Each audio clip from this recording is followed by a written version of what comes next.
É como se o organismo quisesse realmente aumentar o teor de gordura corporal.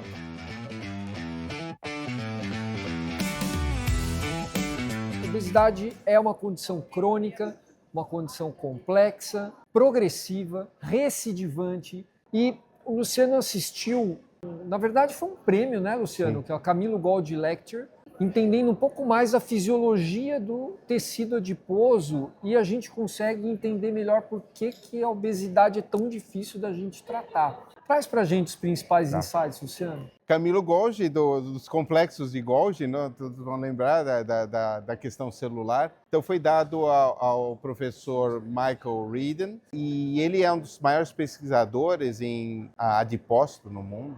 E ele coloca que quando a gente tem um ganho ponderal, a gente não só tem uma hipertrofia dos adipócitos, mas uma hiperplasia, um aumento do número de adipócitos, e esses adipócitos são maiores quando existe um componente inflamatório ligado a eles. E essa capacidade de expandir o território adiposo é preservada em qualquer idade. Então não tem mais aquela história que a gente tinha antigamente, que há uma limitação a partir o indivíduo idoso não consegue. Não, qualquer idade, até os 100 anos, é capaz de formar mais adipócitos. E qual é o grande problema? Quando o indivíduo perde peso, ele reduz o conteúdo de gordura desses adipócitos, porém ele não reduz o número desses adipócitos. Ao mesmo tempo, existe o que a gente chama uma memória metabólica, que é uma tendência do organismo tentar aumentar, voltar ao estado natural. E existe um monte de modificações, tanto metabólicas quanto hormonais. Então o indivíduo se torna mais resistente à leptina. Esses adipócitos que voltam a aumentar, eles produzem menos leptina.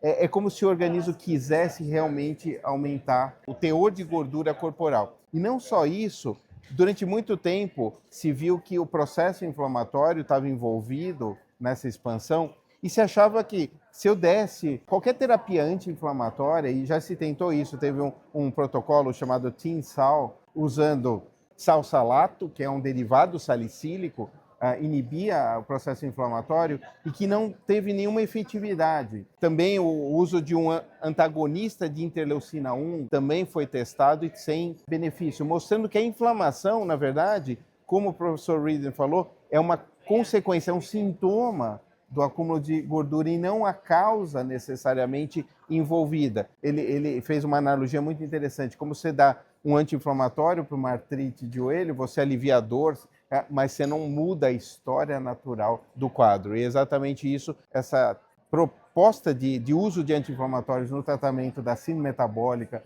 da obesidade, como prevenção de diabetes, nunca acabou tendo um resultado favorável. Não atua na causa do problema, né? Exatamente. E aí, isso que você falou explica, então, por que é tão difícil perder peso e muito mais fácil ganhar, né? E as repetidas idas e voltas, então, essa oscilação ponderal se viu que é pior do que o indivíduo, inclusive, que mantém um peso acima do normal continuamente. Esse efeito sanfona é muito prejudicial. Então, perder peso e manter o peso lá embaixo, fica a dica aí. É claro que isso não é fácil, porque a mudança de estilo de vida muitas vezes não é o suficiente e a gente precisa aí, então, acompanhar, tratar, mesmo com remédio, e tentar melhorar a acessibilidade aos medicamentos, né? Mas é interessante entender a fisiologia para que a gente possa tratar corretamente esses indivíduos. Luciano, obrigado mais uma vez aqui por contribuir com a gente. Continue acompanhando a cobertura do Congresso. Um abraço.